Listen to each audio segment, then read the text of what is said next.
हुकूमत मुखालिफ तहरीक साबिक सदर आसिफ अली जरदारी और शहबाज शरीफ की मुलाकात के बाद मौलाना फजलुर रहमान और शहबाज शरीफ की मुलाकात भी तय हो गई। मौलाना फजलुर रहमान 10 फरवरी की रात लाहौर पहुंचेंगे। 3 रोज़ा दौरे लाहौर के दौरान शहबाज शरीफ मरीम नवाज से अहम मुलाकात भी करेंगे।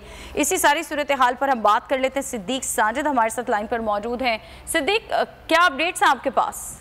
जी, लाहौर इन दिनों सियासी सरगर्मियों का मरकज बना हुआ है और मौलाना फजलुर रहमान भी अब 10 फरवरी की रात लाहौर पहुंच रहे हैं, जहां वो 11 फरवरी को मुलाकात करेंगे शहबाज शरीफ और मरीम नवाज से। और इस सिलसिले में हिदायत की थी नवाज शरीफ ने शहबाज शरीफ को कि वो फजलुर रहमान से बात करें और शहबाज शरीफ की जानिब से फजलुर रहमान के एजाज में इशाया भी दिया जाएगा। और इसी दौरा लाहौर के दौरान मौलाना फजलुर रहमान काफिले के सदर चौधरी शुजात हुसैन परवेज लाई से भी मुलाकात करेंगे और जो शहबाज शरीफ के साथ उनकी मुलाकात होगी, इसमें जो PDM का सरबराही लाहौर में ही जो है वो बुलाया गया है, उससे मुताल्लिक जो एजेंडा है उस पर बातचीत होगी। खास तौर पर हुकूमत के खिलाफ अदम एतमाद की तहरीक लाने और दीगर तमाम आईनी, कानूनी और पार्लिमानी अमूर को जेर बहस लाने से मुताल्लिक जो है वो हतमी फैसला जो किया जाएगा।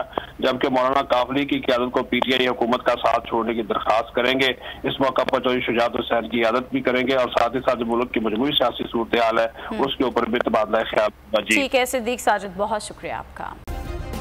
सब्सक्राइब करें और बेल दबाएं ताकि कोई खबर रह न जाए।